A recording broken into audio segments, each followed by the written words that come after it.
ಆ, ಎಲ್ಲರಿಗೂ ನಮಸ್ಕಾರ. ಇವತ್ತಿನ ಒಂದು ಕ್ಲಾಸಲ್ಲಿ ನಾವು ಕನ್ಸ್ಯೂಮರ್ ಕಮಿಷನ್ಸ್ನ ನೋಡ್ತಾ ಇದ್ವಿ. ಕನ್ಸ್ಯೂಮರ್ ಕಮಿಷನ್ಸ್ ಅಂದರೆ ಸಿಂಪಲಾಗಿ ಹೇಳೋದಾದರೆ ಕನ್ಸ್ಯೂಮರ್ ಕೋರ್ಟು ಅದು ಇದು ಅಂತ ನಿಮಗೆ ಕೇಳಿರ್ಬೇಕಲ್ಲ. ನೀವು ಕನ್ಸ್ಯೂಮರ್ ಕೋರ್ಟು ನೀವೇನಾದರೂ ಪ್ರಾಡಕ್ಟ್ ಏನಾದರೂ ಸರಿಯಾಗಿ ಕೊಡಲಿಲ್ಲ ಅಂದರೆ ನಾನು ಕನ್ಸ್ಯೂಮರ್ ಕೋರ್ಟಲ್ಲಿ ಹೋಗಿ ಕೇಸ್ ಹಾಕ್ತೀನಿ ಅಂತಿರಲ್ಲ. ಅದೇ ಕನ್ಸ್ಯೂಮರ್ ಕೋರ್ಟ್ ಬಗ್ಗೆ ಮಾತಾಡ್ತಾಯಿದ್ವಿ.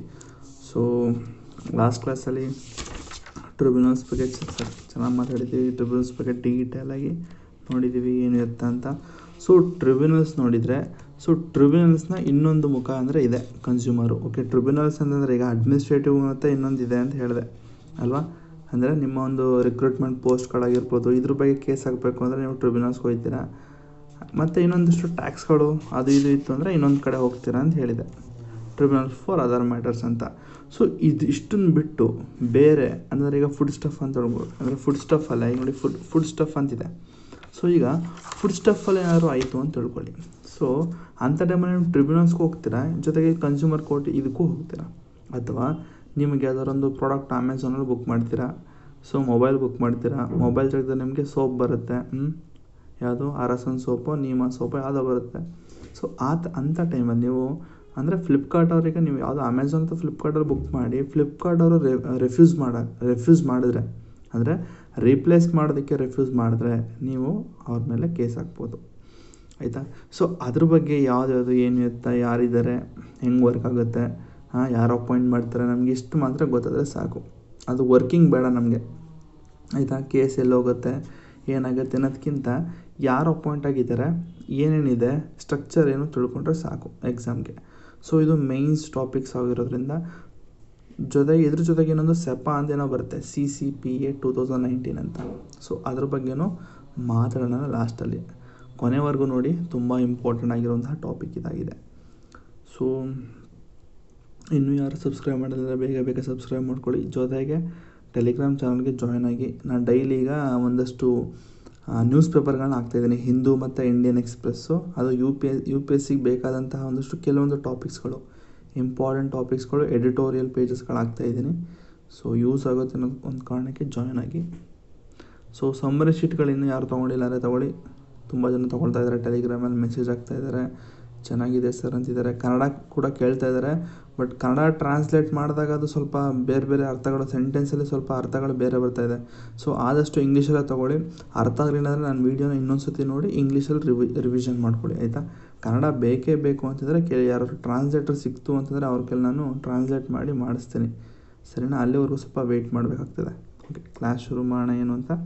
ಸೊ ಏನಿದು ಕನ್ಸ್ಯೂಮರ್ ಕಮಿಷನ್ಸ್ ಅಂತ ಅಂದರೆ, ಸೊ ಮೊದಲೇ ಹೇಳ್ದಂಗೆ ನಿಮಗೇನಾದರೂ ಅಂದರೆ ಕನ್ಸ್ಯೂಮರ್ಗೆ ಅಂದರೆ ನಾವೇನಿದ್ದೀವಿ, ನಮಗೆ ಜನರಿಗೆ ಪಬ್ಲಿಕ್ ಏನಾದರೂ ಆಯಿತು ಅಂತಂದರೆ, ಅಂದರೆ ಪಬ್ಲಿಕ್ಗೆ ಒಬ್ಬರು ಸಪ್ಲೈಯರಿಂದ ಏನಾದರೂ ಆಯಿತು ಅಂತ ತಿಳ್ಕೊಳ್ಳಿ. ಅಂದರೆ ಪ್ರಾಡಕ್ಟು ಮಿಸ್ ಪ್ರಾಡಕ್ಟ್ ಆಗಿರ್ಬೋದು, ಪ್ರಾಡಕ್ಟ್ ಏನಾದರೂ ಬೇರೆ ಬಂದಿರ್ಬೋದು, ಅಥವಾ ಇನ್ನೊಂದು ಫುಡ್ಡು ಇದರಲ್ಲಿ ನೀವು ಆಹಾರದಲ್ಲಿ ಬರೋದಾದರೆ ಕಲಬೆರಕೆ ಮಾಡಿಕೊಡೋದಾಗಿರ್ಬೋದು.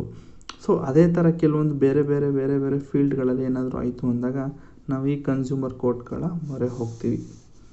ಸೊ ಕನ್ಸ್ಯೂಮರ್ ಪ್ರೊಟೆಕ್ಷನ್ ಆ್ಯಕ್ಟ್ 2019 ಪ್ರಕಾರ, ಸೊ ಮೊದಲು ಏನಿತ್ತು ಅಂದರೆ 1986 ಒಂದು ಬಂದಿತ್ತು. 1986 ಕನ್ಸ್ಯೂಮರ್ ಪ್ರೊಟೆಕ್ಷನ್ ಅಂತ ತಂದಿದ್ರಂತೆ. ಸೊ ಅದಾದಮೇಲೆ 2019 ಹೊಸದಾಗಿ ಅದನ್ನೇ ಅಮೆಂಡ್ ಮಾಡಿ, ಮತ್ತೆ ಅದನ್ನು ಹೆಸರನ್ನ ಬದಲಾಯಿಸಿ ಕನ್ಸ್ಯೂಮರ್ ಪ್ರೊಟೆಕ್ಷನ್ ಆ್ಯಕ್ಟ್ 2019 ಅಂತ ತಂದರು. ಸೊ ನಿಮಗೆ ಅದಕ್ಕಿಂತ ಮುಂಚೆ ಒಂದು ಡಯಾಗ್ರಾಮ್ ತೋರಿಸ್ಬೇಕು, ಹಂಗೆ ಡಯಾಗ್ರಾಮ್ ನೋಡಿ ಇದನ್ನು. ಓಕೆ, ನೋಡ್ಬೋದು. ಕನ್ಸ್ಯೂಮರ್ ಪ್ರೊಟೆಕ್ಷನ್ ಆ್ಯಕ್ಟ್ 1986 ಏನಿತ್ತು ನೋಡಿ, 1986 ಇದೆ ಇಲ್ಲಿ. ಸೊ ಇಲ್ಲಿ 2019 ಈಗ ರೀಸೆಂಟಾಗಿ ಬಂದಂತಹ ಒಂದು ಕನ್ಸ್ಯೂಮರ್ ಪ್ರೊಟೆಕ್ಷನ್ ಆ್ಯಕ್ಟು. ಸೊ ಇದಕ್ಕೆ ಎರಡಕ್ಕೂ ಏನು ಡಿಫ್ರೆನ್ಸು, ಯಾಕೆ ಅವರು 1986 ಅಲ್ಲಿರೋದನ್ನ 2019 ಮತ್ತೆ ಹೊಸ್ದಾಗಿ ಏನೋ ತಂದ್ರಲ್ಲ, ಅಥವಾ ಹೊಸ್ದಾಗಿ ಏನೋ ಅಮೆಂಡ್ ಮಾಡಿದ್ರಲ್ಲ, ಯಾಕೆ ಅಂತ ಹೇಳೋದಾದರೆ, ಮೊದಲು ರೆಗ್ಯುಲೇಟರ್ ಇರಲಿಲ್ಲ. 1986 ರೆಗ್ಯುಲೇಟರ್ ಇರಲಿಲ್ಲ. ಏನು ರೆಗ್ಯುಲೇಟರ್ ನೋಡೋಣ, ಹೇಳ್ತೀನಿ ಅದನ್ನು. ಇದು ನೋಡಿ, central consumer protection authority is formed. ನೋಡಿ, ರೆಗ್ಯುಲೇಟರ್ ಅಂದ ತಕ್ಷಣವೇ ನಿಮಗೆ ಬೇರೆ ಅರ್ಥಗಳು ಬರ್ತದೆ. ಬಟ್ ಇಲ್ಲಿ ಏನು ರೆಗ್ಯುಲೇಟರ್ ಅಂತಂದರೆ, ಈಗ ಒಂದು ಪ್ರತಿಯೊಂದೂ ಒಂದು ನೋಡ್ಕೊಳ್ಳೋಕೆ ಯಾವುದೋ ಒಂದು ಬೇಕಲ್ವ. ಅಂದರೆ ಈಗ ಸೆಂಟ್ರಲ್ಲಿ ಈಗ ಪಾರ್ಲಿಮೆಂಟ್ ಅಂತಿದೆ, so he is a regulator ಅಲ್ವಾ? ಈಗ ನಾವು ಸುಪ್ರೀಂ ಕೋರ್ಟ್ ಹೇಳಿದ್ರೆ he is the final regulator of the constitution ಅಂತ ಹೇಳ್ಬೋದು. ಸೊ ಅವರು ಪ್ರತಿಯೊಂದನ್ನು ನೋಡ್ತಾ ಇರ್ತಾರೆ, ಆಯಿತಾ? ಆ ಥರ ಒಂದು ರೆಗ್ಯುಲೇಟರು ಇರಲಿಲ್ಲ. ಒಂದು ಕನ್ಸ್ಯೂಮರ್ ಪ್ರೊಟೆಕ್ಷನ್ ಆ್ಯಕ್ಟ್ಗೆ ಕನ್ಸ್ಯೂಮರ್ಗೆ ಏನೋ ಒಂದು ಇದಾಯಿತು ಅಂದರೆ ಅದನ್ನು ನೋಡ್ಕೊಳ್ಳೋಕ್ಕೆ ಯಾರೂ ಇರಲಿಲ್ಲ, ಒಂದು ಆರ್ಗನೈಸೇಷನ್ ಥರ ಏನೂ ಇರಲಿಲ್ಲ. ಬಟ್ ಈಗ ಆ ಥರ ಇದೆ, ಸೆಪಾ ಅಂತ ಮಾಡಿದ್ದಾರೆ.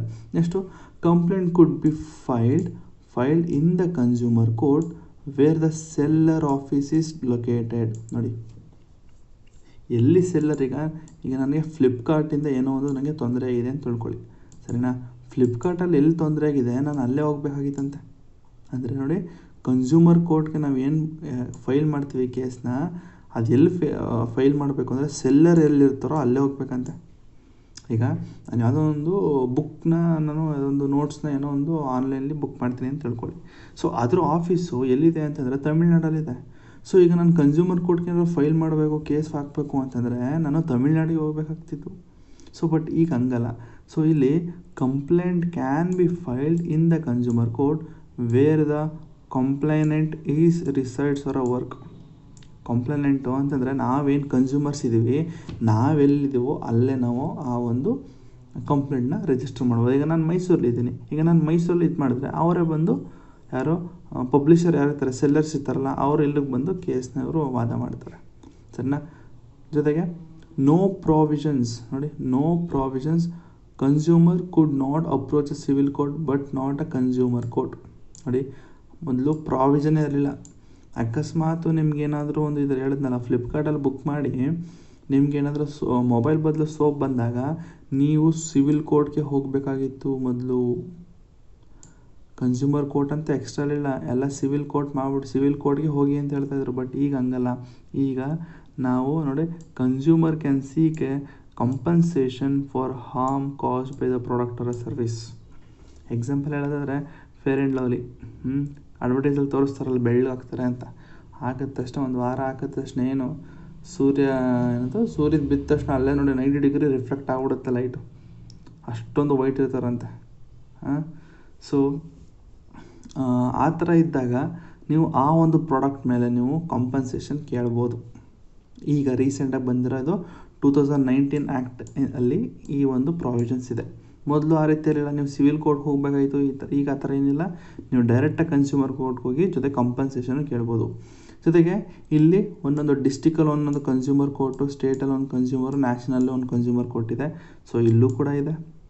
ಆದರೆ ಇಲ್ಲಿ ಅಪ್ ಟು 20 ಲಕ್ಷಕ್ಕೆ ಗಂಟ ಏನಾದರೂ ಇದಾಯಿತು ಅಂದರೆ, ನೀವು 20 ಲಕ್ಷಕ್ಕೆ ಗಂಟ, ಈಗ ಎಕ್ಸಾಂಪಲ್ ಹೇಳೋದಾದರೆ ಒಂದು ಮೊಬೈಲ್ ತೊಗೊಳ್ತೀರ, 2 ಲಕ್ಷದ ಯಾವುದೋ ಒಂದು ಐಫೋನ್ ತೊಗೊಳ್ತೀರ. ಸೊ ಆ ಥರ ಏನಾದ್ರು ನಿಮ್ಗೆ ಐಫೋನ್ ಬದಲು ಬೇರೆ ಏನೋ ಬಂತು ಅಂತ ತಿಳ್ಕೊಳ್ಳಿ. ಸೊ ಅಂಥ ಟೈಮಲ್ಲಿ ಡಿಸ್ಟಿಕ್ ಹೋಗ್ಬೋದು. ಸೊ 20 ಲಕ್ಷದಿಂದ 1 ಕೋಟಿ ರೂಪಾಯಿದು ಅದರೊಂದು ಪ್ರಾಡಕ್ಟು ನಿಮ್ಗೇನಾದರೂ ಸ್ಕ್ಯಾಮ್ ಆಗಿತ್ತು ಅಂದರೆ ನೀವು ಸ್ಟೇಟ್ಗೆ ಹೋಗ್ಬೋದು. 1 ಕೋಟಿಗಿಂತ ಜಾಸ್ತಿ ಇತ್ತು ಅಂದರೆ ನೀವು ನ್ಯಾಷನಲ್ಗೆ ಹೋಗ್ಬೋದಿತ್ತು. ಬಟ್ ಇಲ್ಲಿ ಅಪ್ ಟು 1 ಕೋಟಿ ಗಂಟ ನೀವು ಡಿಸ್ಟಿಕಲ್ಲೇ ಕೇಳ್ಬೋದು, ಆಯಿತಾ? 1 ಕೋಟಿಯಿಂದ 10 ಕೋಟಿವರೆಗೂ ನೀವು ಸ್ಟೇಟಲ್ಲಿ ಕೇಳ್ಬೋದು. 10 ಕೋಟಿ ಮೇಲೆ ನೀವು ನ್ಯಾಷನಲಲ್ಲಿ ಕೇಳ್ಬೋದು. ನ್ಯಾಷನಲ್ ಕಮಿಷನ್ ಅಂತಿದೆ, ನೋಡೋಣ ಅದು ಮುಂದೆ. ನೆಕ್ಸ್ಟು ನೋ ಪ್ರಾವಿಷನ್ಸ್, ಯಾವುದೇ ಥರ ಪ್ರಾವಿಷನ್ಸ್ ಇಲ್ಲ ಇಲ್ಲಿ. All rules of the direct selling extend to the e commerce. ನೋಡಿ, ಈಗ ನಾವೇನು ಸೆಲ್ ಮಾಡ್ತಾರಲ್ಲ ಇ ಕಾಮರ್ಸಿಂದ, ಅಮೆಝಾನ್, ಫ್ಲಿಪ್ಕಾರ್ಟು, ಸೊ ಅದಕ್ಕೆಲ್ಲ ಒಂದಷ್ಟು set of rules and regulation ಕೊಟ್ಟಿದ್ದಾರೆ ಅವರು. ನೋಡಪ್ಪ, ನೀನು ಇಷ್ಟನ್ನೇ ಕೊಡಬೇಕು, ಹೀಗೆ ಕೊಡಬೇಕು ಅನ್ನೋದೆಲ್ಲ ಇದೆ, ಸರಿನಾ? ನೆಕ್ಸ್ಟು ನೋ ಲೀಗಲ್ ಪ್ರಾವಿಷನ್ಸು, ಯಾವುದೇ ತರಹ ಒಂದು ಲೀಗಲ್ ಪ್ರಾವಿಷನ್ಸ್ ಯಾವುದೂ ಇಲ್ಲ. Next court can refer a settlement to mediation. Settlement ಅಂದರೆ ಏನು? ಸೊ ಅವರಿಗೆ ನ್ಯಾಯವನ್ನು ಒದಗಿಸ್ಕೊಡೋ ಕೆಲಸ ನಮ್ಮ ಕೋರ್ಟ್ಗೆ ಕೆಲಸ ಆಗಿರುತ್ತೆ. ಕೋರ್ಟ್ ಅಂದರೆ ಕನ್ಸ್ಯೂಮರ್ ಕೋರ್ಟು. ಸೊ ಇಷ್ಟು difference between consumer act of 1988 and consumer act of 2019. ಯಾಕೆ ತಂದರು ಅಂತಂದರೆ, ನಮ್ಮ ಮೊದಲು ಇಷ್ಟು ಇರಲಿಲ್ಲ, ಆಯಿತಾ? ಇಷ್ಟು ನೋಡಿ, ಇದು ಯಾವ ಇರಲಿಲ್ಲ ಮೊದಲು. ಸೊ ಇವೆಲ್ಲ ಬೇಕು ಅಂತಲೇ ನಮ್ಮ 2019 ಇಷ್ಟು ಪ್ರಾವಿಷನ್ ತಂದರು ನೋಡಿ. ಇಷ್ಟು ಪ್ರಾವಿಷನ್ ತಂದಿದ್ದಾರೆ, ಅರ್ಥ ಆಯ್ತಾ? ಸೊ ಈಗ ಬುಕ್ ನೋಡೋಣ. ಇದು ಸ್ವಲ್ಪ ನಿಮಗೆ ಬ್ಯಾಕ್ಗ್ರೌಂಡ್ ಆಗಿತ್ತು, ಈಗ ನಾವು ಬುಕ್ಕಲ್ಲಿ ಓದೋಣ. ಸೊ ಈಗ ನೀವು ನೋಡಿದ್ರಿ ಅಲ್ವ, ಈಗ ಡಿಫ್ರೆನ್ಸ್ ಯಾಕೆ ತಂದರು, 1986 ಏನಿತ್ತು, 2019 ಏನಿತ್ತು. ಸೊ ಎಲ್ಲ ನೋಡಿದ್ದೀರಾ, ಅರ್ಥ ಆಗಿರುತ್ತೆ ಅಂತ ತಿಳ್ಕೊಂಡು ಕಂಟಿನ್ಯೂ ಮಾಡ್ತೀನಿ ಏನು ಅಂತ. So establishment of a 3-tier consumer disputes redressal machinery at the district, state and national level. So ಇಲ್ಲಿ old act, the new act ಏನು ಮಾಡಿದೆ, ಹೊಸ ಆ್ಯಕ್ಟ್ 2019 ಅಂತಲ್ಲ, ಒಂದು ನಿಮಿಷ ಪೆನ್ ಇಟ್ಕೊಳ್ತೀನಿ. ಸೊ ಹಳೆ ಆ್ಯಕ್ಟಲ್ಲಿ ಯಾವುದೇ ತರಹ ಒಂದು ಹೈರಾರ್ಕಿ ಇರಲಿಲ್ಲ.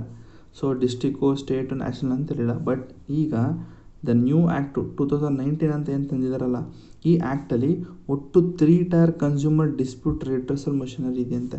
ಯಾವುದಂದರೆ ಡಿಸ್ಟ್ರಿಕಲ್ಲಿದೆ, ಸ್ಟೇಟಲ್ಲಿದೆ, ನ್ಯಾಷನಲ್ ಲೆವೆಲಿದೆ. ಏನಿದು ಡಿಸ್ಪ್ಯೂಟ್ ರೆಡ್ರೆಸಲ್ ಮಷಿನರಿ ಅಂತ?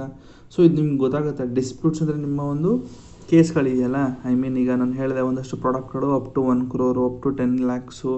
ಸೊ ಇಂಥದ್ದೆಲ್ಲ ಮಾಡೋದಕ್ಕೆ ಒಂದಷ್ಟು ಕೋರ್ಟ್ಗಳ ರೀತಿ ಏನೋ ಮಾಡಿದ್ದಾರೆ, ಒಂದು ಡಿಸ್ಟ್ರಿಕ್ಟ್ ಲೆವೆಲಿ, ಸ್ಟೇಟ್ ಲೆವೆಲಿ, ನ್ಯಾಷನಲ್ ಲೆವೆಲಿ ಅಂತ.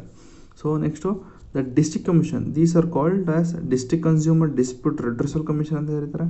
ಸೊ ಡಿಸ್ಟ್ರಿಕ್ಟಲ್ಲಿರೋದನ್ನ ಈ ಥರ ಕರೀತಾರೆ ಅಂತ ನೋಡಿ, district consumer dispute redressal commission ಅಂತ ಕರೀತಾರೆ.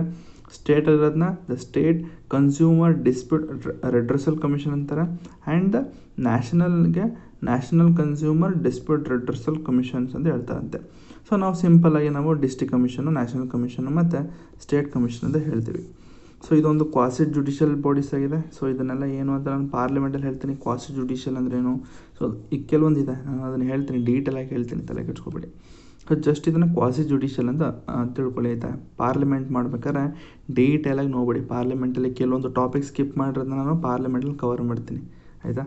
ನೆಕ್ಸ್ಟು ಕನ್ಸ್ಯೂಮರ್, ಇದನ್ನು ಈ ಒಂದು ಕನ್ಸ್ಯೂಮರ್ ಕಮಿಷನ್ಗಳು ಹೇಳಿದ್ನಲ್ಲ, ಈ ಥರ ಒಂದು ಕಮಿಷನ್ಗಳನ್ನು ನಾವು ಕನ್ಸ್ಯೂಮರ್ ಕೋರ್ಟ್ ಅಥವಾ ಕನ್ಸ್ಯೂಮರ್ ಫೋರಮ್ ಅಂತಲೂ ಕರಿತೀವಿ. ನೋಡಿ, ಇದನ್ನು ನಾವು ಕನ್ಸ್ಯೂಮರ್ ಫೋರಮ್ ಅಥವಾ ಕನ್ಸ್ಯೂಮರ್ ಕೋರ್ಟ್ ಅಂತಲೂ ಕೂಡ ಕರಿತೀವಿ ಅಂತ, ಆಯಿತಾ. ಸೊ ಇನ್ನೂ ಯಾರು ಲಕ್ಷ್ಮೀಕಾಂತ್ ಬುಕ್ ತೊಗೊಂಡಿಲ್ಲ ಅಂದರೆ ಡಿಸ್ಕ್ರಿಪ್ಷನ್ ಲಿಂಕ್ ಇದೆ, ಬೇಗ ತೊಗೊಳ್ಳಿ. ಸೊ ನಾನೇನು ಮಾರ್ಕ್ ಮಾಡಿದ್ದೀನಿ ಇಷ್ಟು ಮಾರ್ಕ್ ಮಾಡಿಕೊಂಡು ನಾನು ಸಮ್ಮರಿ ಬುಕ್ ತೊಗೊಂಡ್ರೆ ಮುಗೀತದೆ.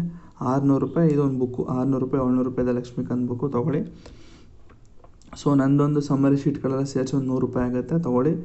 700 ರೂಪಾಯಿ ಇನ್ವೆಸ್ಟ್ ಮಾಡ್ತು ಅಂದರೆ ನಿಮಗೆ ಲಕ್ಷ್ಮೀಕಾಂತ್ ನೋಡಿ ಹತ್ತದ್ರೆ ನಿಮಗೆ 20 ಮಾರ್ಕ್ಸು ನಿಮಗೆ ಪೊಲಿಟಿ, ಯಾವುದೇ ಎಕ್ಸಾಮ್ ಬರೀರಿ 20 ಮಾರ್ಕ್ಸು ಪೊಲಿಟಿಯಿಂದ ಬಂದೇ ಬರುತ್ತೆ ಗುರು, ಸರಿನಾ.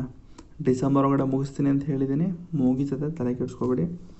So next the district commission ಏನಿದೆ. So the district commission is established in each districts of the state by the state government. So ಡಿಸ್ಟ್ರಿಕ್ಕಲ್ಲಿ ಒಂದೊಂದು ಡಿಸ್ಟ್ರಿಕ್ಟ್ ಕಮಿಷನ್ಗಳು ಮಾಡಿದಾರಂತೆ. ಪ್ರತಿಯೊಂದು ಜಿಲ್ಲೆಗಳಲ್ಲಿ ಒಂದೊಂದು ಡಿಸ್ಟ್ರಿಕ್ಟ್ ಕಮಿಷನ್, ಜಿಲ್ಲಾಡಳಿತದಲ್ಲಿ ಒಂದು ಕಮಿಷನ್ಗಳು ಮಾಡಿದ್ದಾರೆ. ಹೇಳಿದ್ನಲ್ಲ, ಈ ಕನ್ಸ್ಯೂಮರ್ ಕೋರ್ಟ್ದು ಒಂದೊಂದು ಡಿಸ್ಟ್ರಿಕ್ಕಲ್ಲಿ ಒಂದೊಂದು ಇದೆಯಂತೆ, ಆಯಿತಾ. ನೆಕ್ಸ್ಟು ಯಾರು ಮಾಡಿದ್ದಾರೆ ಅಂತಂದರೆ ನಮ್ಮ ಸ್ಟೇಟ್ ಗೌರ್ನಮೆಂಟ್ ಮಾಡಿದೆ. So the state government may also establish more than 1 district commission in a district. So state ಗೌರ್ನಮೆಂಟ್ಗೆ ಏನಿದೆ ಅಂತಂದರೆ ಒಂದೇ ಒಂದು ಡಿಸ್ಟ್ರಿಕ್, ಈಗ ನಮ್ಮ ಯಾವುದು ಎಕ್ಸಾಂಪಲ್ ಹೇಳಿ, ಈಗ ಮೈಸೂರು ಅಂತ ತಿಳ್ಕೊಳ್ಳಿ. ಮೈಸೂರು ಸ್ವಲ್ಪ ದೊಡ್ಡದಾಗಿದೆ. ಸೊ ಮೈಸೂರು ನಿಮ್ಗೆ ಈ ಕಡೆ ಇಲ್ವಲ್ಲ, ಈ ಸೈಡ್ ಏನಾದ್ರು ಮಾಡ್ತು ಅಂತಂದರೆ, ಸೊ ನಾವು ಯಾವ ಕಡೆ ಇದ್ದೀವಿ, ನಾವು ಹಾಲ್ನಳ್ಳಿ ಇದ್ದೀವಿ. ಸೊ ನಮಗೆ ಸ್ವಲ್ಪ ತೊಂದರೆ ಆಗುತ್ತೆ ಅಲ್ವಾ. ಸೊ ನಿಮಗೆ ಬೇರೆಯವ್ರು ನೋಡ್ತಾ ಇರ್ಬೋದು, ಇಲ್ವಲ್ಲ ಇಲ್ಲಿದೆ, ಹಾಲ್ನಳ್ಳಿ ಇಲ್ಲಿದೆ ಅಂತ ಸ್ವಲ್ಪ ಗೊತ್ತಾಗಲ್ಲ. ಸೊ ಬೇಡ, ಆಯಿತು, ಆ ಎಕ್ಸಾಂಪಲ್ ಬೇಡ. ಕನ್ಸಿಡರ್ ಈಗ ಮೈಸೂರಲ್ಲಿ ಯಾವುದೋ ಒಂದು ದಿಕ್ಕಿಲ್ಲಿದೆ ಅಂತ ತಿಳ್ಕೊಳ್ಳಿ, ಆ ದಿಕ್ಕು, ಆಯಿತಾ. ಬೆಂಗಳೂರು ಸೈಡ್ ಇದೆಯಲ್ಲ. ಸೊ ಬೆಂಗಳೂರು ಸೈಡಲ್ಲಿ ಈಗ ಒಂದು ಡಿಸ್ಟಿಕಲ್ಲಿ, ಅಂದರೆ ಈಗ ಮೈಸೂರು ಡಿಸ್ಟಿಕಲ್ಲಿ ಬೆಂಗಳೂರು ಸೈಡ್ ಇದೆಯಲ್ಲ, ಆ Bengaluru side, Bengaluru main road ಹತ್ರ ಎಲ್ಲೊಂದು ಕಮಿಷನ್ ಮಾಡಿದ್ದಾರೆ. ಬಟ್ ನಾವು ಈ ಕಡೆ ಚಾಮರಾಜನಗರ ಸೈಡ್ ಇರೋರು, ಅಂದರೆ ಬಾರ್ಡರ್ ಇರೋರು, ಚಾಮರಾಜನಗರ ಮತ್ತು ಮೈಸೂರು ಬಾರ್ಡರ್ಲಿರೋರು ಏನು ಮಾಡ್ತೀವಿ, ನಮಗೆ ಸ್ವಲ್ಪ ಗೊತ್ತಾಗಲ್ಲ, ಆಯಿತಾ. ದೂರ ಬಾರಿ ಅಂತ ಹೇಳ್ಬಿಟ್ಟು ನಾವು ಹೋಗೋದಿಲ್ಲ. ಸೊ ಅಂಥ ಟೈಮಲ್ಲಿ ಸ್ಟೇಟ್ ಗೌರ್ನಮೆಂಟು ಮಲ್ಟಿಪಲ್ ಕಮಿಷನ್ಗಳನ್ನ ಅಂದರೆ ಎಸ್ಟಾಬ್ಲಿಷ್ ಮಾಡ್ಬೋದು ಒಂದು ಸ್ಟೇಟಲ್ಲಿ, ಯಾಕಂದರೆ ಜನಗಳಿಗೆ ಹೋಗೋದಕ್ಕೆ ಆಗೋದಿಲ್ಲ. ಸೊ ಮೈಸೂರು ಏನು ಈಗ ಹಾಸನ ಮತ್ತು ಮೈಸೂರು ಬಾರ್ಡಲ್ಲಿ ಇದೆಯಲ್ಲ, ಸೊ ಯಾವುದೋ ಒಂದು ಆ ಕಡೆ ಒಂದು ಬೇರೆ ಕಡೆ, ಮೈಸೂರು ಆ ಕಡೆ ಈ ಕಡೆ ಅಂತ ತಿಳ್ಕೊಳ್ಳಿ, ನಾರ್ತು ಸೌತ್ ಅಂತ ತಿಳ್ಕೊಳ್ಳಿ. ಸೊ ಆ ಥರ ಟೈಮಲ್ಲಿ ಸ್ಟೇಟ್ ಗೌರ್ನಮೆಂಟು ಬೇರೆ ಒಂದು ಡಿಸ್ಟ್ರಿಕ್ಟ್ ಕಮಿಷನ್ಗಳನ್ನ ಎಸ್ಟಾಬ್ಲಿಷ್ ಮಾಡ್ಬೋದು. So the state commission is established in the state by the state government. Okay, state commission ಬಂದು ನಮ್ಮ ಸ್ಟೇಟ್ ಗೌರ್ಮೆಂಟು ಎಸ್ಟಾಬ್ಲಿಷ್ ಮಾಡಿದೆ ಅಂತ. ಹಾಗಾದ್ರೆ district commission, so the district commission is also establish by, ನೋಡಿ ಇದೊಂದು ಗೊತ್ತಿರಬೇಕು, district commission ಯಾರು establish ಮಾಡ್ತಾರೆ ಅಂತಂದರೆ ನಮ್ಮ ಸ್ಟೇಟ್ ಗೌರ್ಮೆಂಟ್ ಮಾಡ್ತಾರೆ. ನೆಕ್ಸ್ಟು ಸ್ಟೇಟ್ ಕಮಿಷನು ನಮ್ಮ ಸ್ಟೇಟ್ ಗೌರ್ಮೆಂಟ್ ಮಾಡುತ್ತೆ. ಆದರೆ ನ್ಯಾಷನಲ್ ಕಮಿಷನ್ ಏನಿದೆ, ಈ ನಮ್ಮ ನ್ಯಾಷನಲ್ ಕಮಿಷನು ನಮ್ಮ ಸೆಂಟ್ರಲ್ ಗೌರ್ಮೆಂಟ್ ಮಾಡಿಕೊಳ್ಳುತ್ತೆ, ಆಯಿತಾ. ಸೊ ಇಷ್ಟು ಬಂದು ನಿಮ್ಮ ಒಂದು ಇನ್ನೊಂದು ಇಂಟ್ರೊಡಕ್ಷನ್ ಇದೆ. ಸೊ ದೇರ್ ಆರ್ ಒಟ್ಟು 678 ಡಿಸ್ಟ್ರಿಕ್ಟ್ ಕಮಿಷನ್ ಇದೆಯಂತೆ ನಮ್ಮ ಇಂಡಿಯಾದಲ್ಲಿ. 35 ಸ್ಟೇಟ್ ಕಮಿಷನ್ಗಳಿದೆಯಂತೆ, ಜೊತೆಗೆ ಒಂದೇ ಒಂದು ನ್ಯಾಷನಲ್ ಕಮಿಷನ್ ಇದೆಯಂತೆ, ಆಯಿತಾ.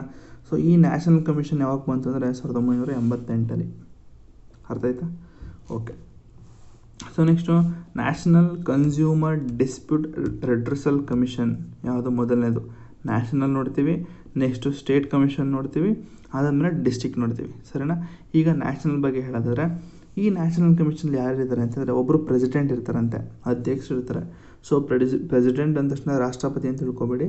ಸೊ ಇಲ್ಲಿ ಯಾರೂ ರಾಷ್ಟ್ರಪತಿ ಬರಲ್ಲ, ಅಧ್ಯಕ್ಷರು. ಸೊ ಅಧ್ಯಕ್ಷರು ಇರ್ತಾರೆ, ಜೊತೆಗೆ ನಾಟ್ ಲೆಸ್ ದ್ಯಾನ್ 4 ಮೆಂಬರ್ಸು, 4 ಜನ ಇರಬೇಕು, 4 ಜನಕ್ಕಿಂತ ಕಮ್ಮಿ ಕೂಡ ಇರಬಾರ್ದು, ಅಟ್ಲೀಸ್ಟ್ ನಾಟ್ ಲೆಸ್ ದ್ಯಾನ್ 4, ಆಯಿತಾ, or not more than such members as may be prescribed. So ಅದು ಹೇಳಿಲ್ಲ ಬಿಡಿ. ಒಟ್ಟಿಗೂ ಒಬ್ಬ ಪ್ರೆಸಿಡೆಂಟ್ ಇರಬೇಕು, ಅಂದರೆ ಒಬ್ಬರು ಅಧ್ಯಕ್ಷರು ಪ್ಲಸ್ 4 ಜನ ಮೆಂಬರ್ಸ್ ಇರಬೇಕಂತೆ ನ್ಯಾಷನಲ್ ಕಮಿಷನಲ್ಲಿ. ಆದರೆ 2020 ಸೆಂಟ್ರಲ್ ಗೌರ್ಮೆಂಟ್ ಏನು ಹೇಳುತ್ತೆ ಅಂತಂದರೆ ಒಬ್ಬ ಪ್ರೆಸಿಡೆಂಟ್ ಇರಬೇಕು, ಸೊ 4 ಜನ ಅಟ್ಲೀಸ್ಟ್ 4 ಜನ ಇರಬೇಕು, ಮತ್ತು ಮೋರ್ ದ್ಯಾನ್ 11 ಮೆಂಬರ್ಸ್ ಇರಬಾರ್ದು. ಅಂದರೆ 4ರಿಂದ 11 ಜನದೊಳಗಡೆ ಇರಬೇಕಂತೆ, 11 ಜನಕ್ಕಿಂತ ಮೀರಬಾರ್ದು, 4 ಜನಕ್ಕಿಂತ ಕಮ್ಮಿ ಆಗಬಾರ್ದು. ಸೊ ಈ ಥರ 2020 ಸೆಂಟ್ರಲ್ ಗೌರ್ಮೆಂಟ್ ಹೇಳುತ್ತೆ. ಸೊ ಅಷ್ಟು ಜನದಲ್ಲಿ ಒಬ್ಬರು ಮೆಂಬರ್ ಆಗಿರಬೇಕಂತೆ. ಯಾರೊಬ್ಬರು ಮೆಂಬರ್ ಆಗಿರಬೇಕು, ಮೆಂಬರ್ ಅಂತೀನಿ, ವುಮೆನ್ ಆಗಿರಬೇಕು, ಒಬ್ಬ ಮೆಂಬರ್ ವುಮೆನ್ ಆಗಿರಬೇಕು. ನೆಕ್ಸ್ಟ್ ಸೆಂಟ್ರಲ್ ಗೌರ್ಮೆಂಟ್ ಕ್ವಾಲಿಫಿಕೇಷನಲ್ಲಿ ನೋಡಿ, qualification, appointment, salary and allowance, resignation, removal and other condition of a service of the president the member of the national commission. ಪ್ರತಿಯೊಂದನ್ನು ಯಾರು ನೋಡ್ಕೊಳ್ಳುತ್ತೆ ಅಂದರೆ ಸೆಂಟ್ರಲ್ ಗೌರ್ಮೆಂಟ್ ನೋಡ್ಕೊಳ್ಳುತ್ತೆ. ನೋಡಿ, ಲಾಸ್ಟ್ ಟ್ರಿಬ್ಯುನಲ್ಸಲ್ಲೂ ಹೇಳಿದೆ ಇದೊಂದು ಇಶ್ಯೂ ಇದೆ ಅಂತ. ಏನು ಅಂತಂದರೆ ಇವರ ಅಪಾಯಿಂಟಲ್ಲಿ ಜುಡಿಷರಿ ಬರಬೇಕು ಅಂತ. ಬಟ್ ಸ್ಟಿಲ್ ಇದಕ್ಕೆ ಸೆಂಟ್ರಲ್ ಗೌರ್ಮೆಂಟ್ ಅಂದರೆ ಎಕ್ಸಿಕ್ಯೂಟಿವ್ ಇನ್ವಾಲ್ವ್ ಆಗಿದೆ. ಸೊ ಈಗ ಕೋರ್ಟ್ ಅಂದ ತಕ್ಷಣ, ಈಗ ಕನ್ಸ್ಯೂಮರ್ ಕೋರ್ಟ್ ಅಂತ ಹೇಳಿದ ತಕ್ಷಣ ಇಲ್ಲಿ ನ್ಯಾಯ ಒದಗಿಸೋ ಕೆಲಸ ಮಾಡ್ತಾರಲ್ವ. ಸೊ ಇಲ್ಲಿ ಎಕ್ಸಿಕ್ಯೂಟಿವ್ ಬಂದಾಗ ಸ್ವಲ್ಪ ಅಂತ ಹೇಳೋದಕ್ಕಾಗಲ್ಲ, ಸ್ವಲ್ಪ ಜಾಸ್ತಿನೇ ಇನ್ವಾಲ್ವ್ ಆಗ್ತಾರೆ. ಅಂದರೆ ಎಕ್ಸಿಕ್ಯೂಟಿವ್ ಇನ್ವಾಲ್ವ್ ಆಯಿತು ಅಂತಂದರೆ ಏನದು ಈ ಅನ್ಎಥಿಕಲ್ ವೇ ಅಂತ ಹೇಳಿದ್ನಲ್ಲ, ಈ ಲಂಚ ಇಸ್ಕೊಂಡು ನ್ಯಾಯ ಇನ್ನೊಂದು ಕೇಳೋದು. ಸೊ ಎಕ್ಸಿಕ್ಯೂಟಿವ್ ಇನ್ವಾಲ್ವ್ ಆದಾಗ ಅಲ್ಲಿಗೆ ನಮಗೆ ನ್ಯಾಯ ಸಿಗೋದು ಕಮ್ಮಿ ಆಗುತ್ತೆ ಅನ್ನೋ ರೀತಿ ಮಾತುಗಳು ಬರ್ತವೆ. ಸೊ ಅದು ಕೂಡ ಒಂದು ಡಿಮೆರಿಟ್ಸ್ ಆದರೆ. ಸೊ ಕ್ವಾಲಿಫಿಕೇಷನ್, ಅಲೈನ್ಸು, ಸ್ಯಾಲ್ರಿ ಎಲ್ಲ ನಮ್ಮ ಸೆಂಟ್ರಲ್ ಗೌರ್ಮೆಂಟ್ ನೋಡ್ಕೊಳುತ್ತಂತೆ, ಅಪಾಯಿಂಟ್ಮೆಂಟ್ ಎಲ್ಲ. ಸೊ ನನ್ನ ಬುಕ್ ನೋಡಿದ್ರೆ ನೀವು ಎಲ್ಲದಕ್ಕೂ ಟಿಕ್ ಹಾಕಿದ್ದೀನಿ, ಅಂದರೆ ಎಲ್ಲದಕ್ಕೂ ಮಾರ್ಕ್ ಮಾಡಿದ್ದೀನಿ. ಯಾಕಂದರೆ ಪ್ರಿಲಿಮ್ಸಲ್ಲಿ ಯಾವ ಸ್ಟೇಟ್ಮೆಂಟಿಂದ ಏನಾದ್ರು ಕೇಳ್ಬೋದು, ಆಯಿತಾ. Next the president and members of national commission are appointed by ನೋಡಿ, ಸೆಂಟ್ರಲ್ ಗೌರ್ಮೆಂಟ್ ಅಪಾಯಿಂಟ್ ಮಾಡುತ್ತಂತೆ on the recommendation of search cum selection committee chaired by chief justice of India. ಟ್ರಿಬ್ಯುನಲ್ಸಲ್ಲೂ ಇದೇ ಇತ್ತು, ಒಂದೇನೋ ಕಮಿಟಿ ಮಾಡ್ಕೊಂಡಿದ್ರಂತೆ, ಸರ್ಚ್ ಕಮ್ ಸೆಲೆಕ್ಷನ್ ಕಮಿಟಿ ಅಂತ. ಈ ಒಂದು ಕಮಿಟಿ ಯಾರು ಚೇರ್ಮನ್ ಆಗಿರ್ತಾರೆ ಅಂತಂದರೆ ನಮ್ಮ ಚೀಫ್ ಜಸ್ಟಿಸ್ ಆಫ್ ಇಂಡಿಯಾ ಆಗಿರ್ತಾರೆ. ಸೊ ಇವರ ಒಂದು ರೆಕಮೆಂಡೇಷನಿಂದ ಅಪಾಯಿಂಟ್ ಮಾಡಿದ್ರಂತೆ. ಸೊ ರೆಕಮೆಂಡೇಷನಿಂದ ಅಪಾಯಿಂಟ್ ಮಾಡ್ತಾರೆ ಅಂದ ತಕ್ಷಣ ನೀವು ಅರ್ಥ ಮಾಡ್ಕೋಬೇಕು, ಇಲ್ಲಿ ಎಕ್ಸಿಕ್ಯೂಟಿವ್ ಇನ್ವಾಲ್ವ್ ಆಗಿರೋದ್ರಿಂದ ಇವರ ಒಂದು ರೆಕಮೆಂಡೇಷನನ್ನು ಇವರು ಕನ್ಸಿಡರ್ ಮಾಡ್ತಾರಿಲ್ಲ. ಎಕ್ಸಿಕ್ಯೂಟಿವ್ ಅವ್ರು ಬೇಕಾದವ್ರನ್ನ ಅಪಾಯಿಂಟ್ ಮಾಡ್ಕೊಳ್ತಾರೆ, ಸರಿನಾ. ಇದು ನನ್ನ ಒಂದು ವೇ ಆಫ್ ಥಿಂಕಿಂಗ್ ಇದೆ. ಯಾಕಂದರೆ ಎಕ್ಸಿಕ್ಯೂಟಿವ್ ಇನ್ವಾಲ್ವ್ ಆದ ತಕ್ಷಣ ಕೆಲವೊಂದು ಸತಿ ಅವ್ರಿಗೆ ಇಷ್ಟ ಬಂದವನ್ನ ಅಪಾಯಿಂಟ್ ಮಾಡ್ಕೊಳ್ತಾರೆ, ಸರಿನಾ. Next who has not completed. Okay, terms years ಏನಂತಂದರೆ ಇವ್ರಿಗೆ ಮ್ಯಾಕ್ಸಿಮಮ್ ಅಂದರೆ 50 ವರ್ಷ ಆಗಿರಬೇಕು. ಸೊ ಅಲ್ಲಿ ಮಿನಿಮಮ್ 50 ವರ್ಷ ಆಗಿರಬೇಕು, ಮ್ಯಾಕ್ಸಿಮಮ್ ಅಲ್ಲ, ಮಿನಿಮಮ್ 50 ವರ್ಷ ಕಂಪ್ಲೀಟ್ ಆಗಿರಲೇಬೇಕು. ಇವರು ಈ ಒಂದು ಕನ್ಸ್ಯೂಮರ್ ಕೋರ್ಟ್ಗೆ ಇವರು ಮೆಂಬರ್ ಅಥವಾ ಪ್ರೆಸಿಡೆಂಟ್ಗೆ ಎಲಿಜಿಬಲ್ ಆಗಬೇಕು ಅಂತಂದರೆ 50 ವರ್ಷ ಆಗಿರಬೇಕು. ಜೊತೆಗೆ 4 ವರ್ಷ ಗಂಟೆ ಇರುತ್ತೆ ಅದು ಆಫೀಸು. ಪ್ರೆಸಿಡೆಂಟ್ ಆಗಿರೋರು 70 ವರ್ಷ ಗಂಟೆ ಕೆಲಸ ಮಾಡ್ಬೋದು. ಅಂದರೆ ಅವರು 66ನೇ ವಯಸ್ಸಲ್ಲಿ ಅಪಾಯಿಂಟ್ ಆಗಿದ್ದರೆ ಅವರ ಕೊನೆ 70 ವರ್ಷ ಗಂಟೆ ಅವರು 4 ವರ್ಷ 66 + 4 70 ಆಗುತ್ತೆ. 70 ವರ್ಷ ಗಂಟೆ ಅವರು ಕೆಲಸ ಮಾಡ್ಬೋದು. ಅದೇ ಮೆಂಬರ್ಸ್ ಆದರೆ 67 ವರ್ಷ ಗಂಟೆ ಅವ್ರು ಕೆಲಸ ಮಾಡ್ಬೋದು. ನೋಡಿ, ಟರ್ಮ್ಸ್ ಇರೋದು 4 ವರ್ಷ, ಇದು 67 ವರ್ಷ ಇದೆ. ಅಪಾಯಿಂಟ್ ಆಗೋದು 50 ವರ್ಷಕ್ಕೆ, ಅಂದರೆ 17 ವರ್ಷ ಕೊಡ್ತಾರೆ. ಸೊ ಆ ಥರ ಅಲ್ಲ. ಸೊ ಇಲ್ಲಿ 67 ವರ್ಷ ಅಂತ ಹೇಳಿದ್ರೆ ಅಕಸ್ಮಾತ್ ಅವನೇನಾದರೂ 64ನೇ ವಯಸ್ಸಲ್ಲಿ ಅಪಾಯಿಂಟ್ ಆಗಿದ್ದರೆ 67ನೇ ವಯಸ್ಸುವರೆಗೂ ಇವನು ಇರ್ಬೋದು, ಕೆಲಸ ಮಾಡ್ಬೋದು. 67 ಆದಮೇಲೆ ಅವನು ರಿಟೈರ್ಮೆಂಟ್ ಕೊಡ್ತಾರೆ. ಸೊ ಸ್ಯಾಲ್ರಿ ಅಲೋಯನ್ಸ್ ಎಲ್ಲ ಪ್ರತಿಯೊಂದು ಕೂಡ ನಮ್ಮ ಯಾವುದು ಸೊ ಇದಿದೆ. ಓಕೆ, ಇದೇ ಬೇರೆ ಪಾಯಿಂಟ್ ಇದು. ಸ್ಯಾಲ್ರಿ ಆ್ಯಂಡ್ ಅಲೋಯನ್ಸು ಇದು ಯಾವುದೇ ಕಾರಣಕ್ಕೂ ಅವರು ಅಪಾಯಿಂಟ್ ಆದಮೇಲೆ ಕಮ್ಮಿ ಮಾಡಬಾರ್ದು. ನೋಡಿ, shall be varied the disadvantages after is appointment ಆದಮೇಲೆ ಸ್ಯಾಲ್ರೀಸು ಖರ್ಚು ವೆಚ್ಚಗಳು ಯಾವುದೇ ಕಾರಣಕ್ಕೂ ಕಮ್ಮಿ ಮಾಡಬಾರ್ದು. ಎಕ್ಸ್ಕ್ಲೂಡಿಂಗ್ ಫಿನಾನ್ಷಿಯಲ್ ಎಮರ್ಜೆನ್ಸಿ ಬಂದಾಗ ಕಮ್ಮಿ ಮಾಡ್ತಾರೆ. ಸೊ ಬಿಟ್ಟು ಬೇರೆ ಒಂದು ಟೈಮ್ನಲ್ಲಿ ಯಾವುದೇ ಕಾರಣಕ್ಕೂ ಕಮ್ಮಿ ಮಾಡೋ ಹಾಗಿಲ್ಲ. ಸೊ ನೆಕ್ಸ್ಟ್ ಇದರ ಒಂದು ನ್ಯಾಷನಲ್ ಕಮಿಷನ್ನ ಜುರಿಸ್ಡಿಕ್ಷನ್ ಏನು ಅಂತ ಹೇಳಿದರೆ ಒಂದು ಪೆಕ್ಯುನಿಯರಿ ಜುರಿಸ್ಡಿಕ್ಷನ್ ಅಂತ. ಏನಿದು ಅಂತಂದರೆ the national commission shall have a jurisdiction to the value of goods and services paid to the okay. ಇದು ಪೆಕ್ಯುನಿಯರಿ ಜುರಿಸ್ಡಿಕ್ಷನ್ ಅಂದರೆ ಇದು ದುಡ್ಡು ಕಾಸಿನ ಬಗ್ಗೆ, ಇದು ಮನಿ ಜುರಿಸ್ಡಿಕ್ಷನ್ ಅಂತ ಹೇಳ್ಬೋದು. ಸೊ ಎಷ್ಟು ದುಡ್ಡಿನವರೆಗೂ ಇವರಿಗೆ ಪವರ್ ಇದೆ ಅಂದರೆ ಕೇಸ್ ಹಾಕೋದಕ್ಕೆ ಪವರ್ ಇದೆ ಅಂತ ಹೇಳೋದಾದರೆ ಇಲ್ಲಿ ಒಂದು ಟೇಬಲ್ ಇದೆ, ಅದು ಲಾಸ್ಟಿಗೆ ತೋರಿಸ್ತೀನಿ ಟೇಬಲ್ ಏನು ಅಂತ. ಸೊ ಈಗ ಬೇಡ, ಅದು ಒಂದು ನಿಮಿಷ, ಎಲ್ಲಿ ಅದು ಟೇಬಲ್? ಓಕೆ, ನೋಡಿ, goods and service values of a goods and service paid as consider exceeding ₹10 crore. 10 ಕೋಟಿಗಿಂತ ಹೆಚ್ಚಿನ ಯಾವುದೇ ಒಂದು ಪದಾರ್ಥದಲ್ಲಿ ನಿಮಗೆ ಸ್ಕ್ಯಾಮ್ ಅಂತ ಅನಿಸಿದ್ರೆ ಇವರು ನ್ಯಾಷನಲ್ ಕಮಿಷನ್ ಬಂದು ತಗೊಳುತ್ತೆ ಅಂತ ಹೇಳಿದೆ. ಬಟ್ ಈಗ ಅಕಾರ್ಡಿಂಗ್ಲಿ 2021 ಪ್ರಕಾರ ಲಿಮಿಟ್ನ ಕಮ್ಮಿ ಮಾಡಿದಾರಂತೆ, 2 ಕೋಟಿಗೆ ಕಮ್ಮಿ ಮಾಡಿದಾರಂತೆ.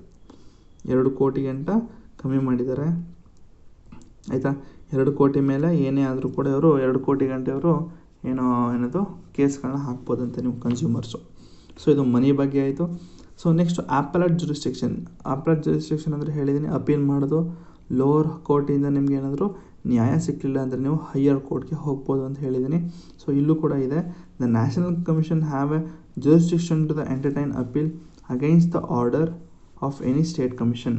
ಈಗ ಸ್ಟೇಟ್ ಕಮಿಷನಲ್ಲಿ ಕೆಲವರಿಗೆ ನ್ಯಾಯ ಸಿಗಲ್ಲ ಅಥವಾ ನ್ಯಾಯ ಸಿಕ್ಕಿದ್ರು ಕೂಡ ಅದು ನ್ಯಾಯ ಅನಿಸಲ್ಲ, ಅಂಥವ್ರು ಏನು ಮಾಡ್ತಾರೆ, ಅಪೀಲ್ ಮಾಡ್ತಾರೆ. ನೋಡಿ, ನ್ಯಾಷನಲ್ ಕಮಿಷನ್ ಅವರೇ ನಮಗೆ ಸ್ಟೇಟ್ ಕಮಿಷನ್ನಿಂದ ಏನು ಬಂದಿದೆ ಅದು ನ್ಯಾಯ ಅನ್ನಿಸ್ತಲ್ಲ, ದಯವಿಟ್ಟು ನೀವು ಈ ಒಂದು ಅಪೀಲ್ನ ಸಲ್ಲಿಸ್ಕೊಂಡು ನೀವು ರೀಇನ್ವೆಸ್ಟಿಗೇಷನ್ ಮಾಡಿ ಅನ್ನೋ ರೀತಿ ಅಪೀಲ್ ಮಾಡಬಹುದು.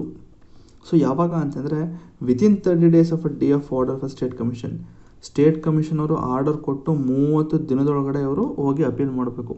ಇಲ್ಲ ಅಂತಂದರೆ ಅದು ಕ್ಯಾನ್ಸಲ್ ಆಗುತ್ತೆ.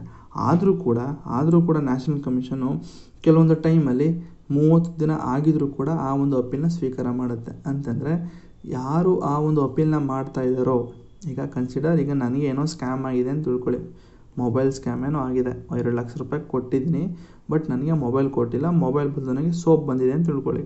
ಸೊ ಅಂಥ ಟೈಮಲ್ಲಿ ನನಗೇನಾಗುತ್ತೆ, ಹುಷಾರಿರಲ್ವೋ, ಆಕ್ಸಿಡೆಂಟ್ ಆಗುತ್ತೆ, ಅದು ಕೋಮಾಗಿ ಹೊರಟೋಗಿರ್ತೀನಿ. ಸೊ ಇಂಥ ಒಂದು ರೀಸನ್ಗಳಲ್ಲಿ ಅದರ್ ಮೆಡಿಕಲ್ ಇಶ್ಯೂಸ್ ಏನೇ ಇದ್ದರೂ ಕೂಡ ಇಂಥ ಒಂದು ರೀಸನ್ಗಳಲ್ಲಿ ನಾನು 30 ದಿನದೊಳಗಡೆ ಅಪೀಲ್ ಸಲ್ಲಿಸೋಕ್ಕಾಗದೇ ಇದ್ದಾಗ ಸುಪ್ರೀಂ ಕೋರ್ಟ್ ಅಂತ ನ್ಯಾಷನಲ್ ಕಮಿಷನ್ ನೋಡುತ್ತೆ. ನ್ಯಾಷನಲ್ ಕಮಿಷನು ಯಾಕಪ್ಪ ನೀನು 30 ದಿನ ಆದರೂ ನೀನು ಸಬ್ಮಿಟ್ ಮಾಡಲಿಲ್ಲ ಅಂತಂದಾಗ, ನೋಡಿ ಸ್ವಾಮಿ ನನಗೆ ಈ ಥರ ಆಗಿತ್ತು ಅಂತಂದ್ಬಿಟ್ಟು ನೀವು ನಿಮ್ಮ ಏನಾಗಿತ್ತು ಅದನ್ನು ಹೇಳಿದಾಗ ಅವರು ಆಯಿತು ಇವನಿಗೆ ಈ ಥರ ಆಗಿತ್ತು, ಓಕೆ ನಿನಗೆ ಮಾಫಿ ಮಾಡ್ತಾಯಿದ್ದೀವಿ, ಓಕೆ ನೀನು ಅಪೀಲ್ನ ಸಬ್ಮಿಟ್ ಮಾಡು ಅಂತ ನ್ಯಾಷನಲ್ ಕಮಿಷನ್ ಹೇಳುತ್ತೆ, ಆಯಿತಾ. ಅದೇ ಇರೋದು. ನೆಕ್ಸ್ಟು ನೋಡಿ, 30 days if it satisfy there is a sufficient cause for not filing the appeal within a given time. ಅದೇ ಇರೋದು ಇಲ್ಲಿ. Next the national commission also have a jurisdiction to entertain a appeal against the order of the central consumer protection authority. So ಇದು ಕೂಡ national commission cepa ಅಂತಿದೆ, ಇದು central consumer protection authority ಅಂತಿದೆ. ಅಂದರೆ ಇದು ಕೂಡ ಕನ್ಸ್ಯೂಮರ್ ಕೊಡ್ತಾರೇ. ಇದರಿಂದ ಕೂಡ ನಿಮಗೇನಾದರೂ ನ್ಯಾಯ ಸಿಕ್ಕಲಿಲ್ಲ ಅಂತಂದರೆ ನ್ಯಾಷನಲ್ ಕಮಿಷನು ಇದರಿಂದನೂ ಕೂಡ ಈ ಒಂದು ಅಪೀಲ್ಗಳನ್ನ ಸಬ್ಮಿಟ್ ಮಾಡಿಕೊಡುತ್ತೆ. ಅದು ಕೂಡ ವಿತಿನ್ 30 days, 30 ದಿನಗಳ ಒಂದು ಇದಾದಮೇಲೆ ಜಡ್ಜ್ಮೆಂಟ್ ಆದಮೇಲೆ ನೀವು 30 ದಿನದೊಳಗಡೆ ನೀವು ಬಂದು ನೀವು ನ್ಯಾಷನಲ್ ಕಮಿಷನ್ಗೆ ಅಪೀಲ್ನ ಸಬ್ಮಿಟ್ ಮಾಡಬೇಕಾಗ್ತದೆ. ಸೊ ನೆಕ್ಸ್ಟ್ ರಿವಿಷನಲ್ ಜುರಿಸ್ಡಿಕ್ಷನ್ ಅಂತಂದರೆ ಏನು?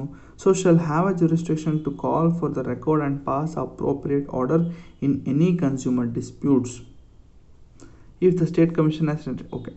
ಸೊ ರಿವಿಷನಲ್ ಅಂತಂದರೆ ಮತ್ತೆ ರೀಇನ್ವೆಸ್ಟಿಗೇಟ್ ಅನ್ನೋ ರೀತಿ ಇದೆ ಇದು, ಆಯಿತಾ. ಮತ್ತೆ ರೀಇನ್ವೆಸ್ಟಿಗೇಟ್ ಯಾವಾಗ ಮಾಡುತ್ತೆ ಅಂತಂದರೆ ಅಕಸ್ಮಾತು state commission has excise a jurisdiction not vested it by ಲಾ.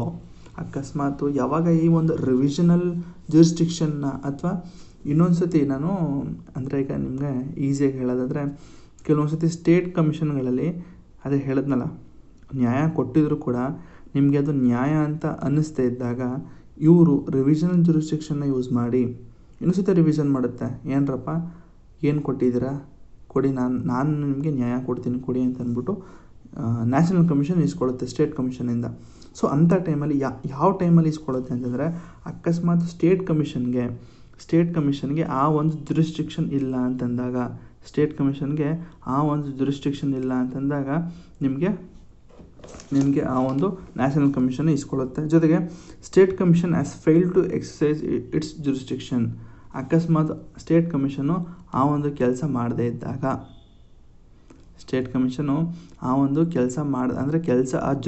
ಆ ಒಂದು ಜುರಿಸ್ಡಿಕ್ಷನ್ ಇದ್ದರೂ ಕೂಡ ಸ್ಟೇಟ್ ಕಮಿಷನ್ ಕೆಲಸ ಮಾಡದೇ ಇದ್ದಾಗ ಈ ಒಂದು ನ್ಯಾಷನಲ್ ಕಮಿಷನ್ ಇಸ್ಕೊಳ್ಳುತ್ತೆ. ಜೊತೆಗೆ ಇರ್ರೆಗ್ಯುಲರ್ ಆಗಿ ಏನಾದ್ರು ಕೆಲಸ ಮಾಡಿದ್ರೆ ಅಂಥದ್ದು ಕೂಡ ಅದು ರಿವಿಷನಲ್ ಜುರಿಸ್ಡಿಕ್ಷನ್ ಮಾಡಿ ಮತ್ತೆ ರೀಇನ್ವೆಸ್ಟಿಗೇಟ್ ಮಾಡೋ ರೀತಿ ಮಾಡುತ್ತೆ. ಸರಿನಾ? ಇಷ್ಟು ಬಂದ ಜುರಿಸ್ಡಿಕ್ಷನು. ಸೊ ಸ್ವಲ್ಪ ಬೋರಿಂಗ್ ಅನಿಸುತ್ತೆ, ಬಟ್ ಇಂಪಾರ್ಟೆಂಟು. ಸರಿನಾ? ನೆಕ್ಸ್ಟು ಅದರ್ ಪವರ್ಸ್ ಏನಿದೆ, it can declare any term of a contract which is unfair to any consumer to be null and void. ಈಗ ಯಾವುದೋ ಒಂದು ಕಾಂಟ್ರಾಕ್ಟ್ ಕೊಟ್ಟಿದೆ, OnePlus ಮೊಬೈಲ್ಗೆ ಏನೋ ಕಾಂಟ್ರಾಕ್ಟ್ ಕೊಟ್ಟಿದೆ ಅಂತ ತಿಳ್ಕೊಳ್ಳಿ.